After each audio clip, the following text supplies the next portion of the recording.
Maligayang araw ng mga puso, mga kalunsod.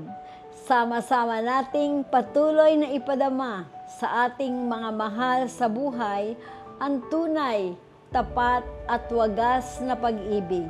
Manatili nawa na ang pag-ibig ang maging lakas, buklod at sandigan ng bawat pamilyang Baliwaghenyo. Ngayon at sa bawat araw, gawin nating motibasyon ang pag-ibig para mangarap, magsumikap, magpakahusay at magtagumpay.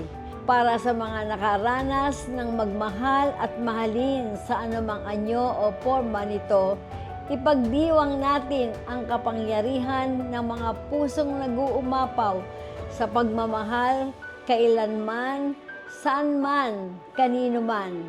Happy Hearts Day mga kalunsod at lagi po ninyong tatandaan, mahal na mahal kayo ni Mayor Mami Sonia.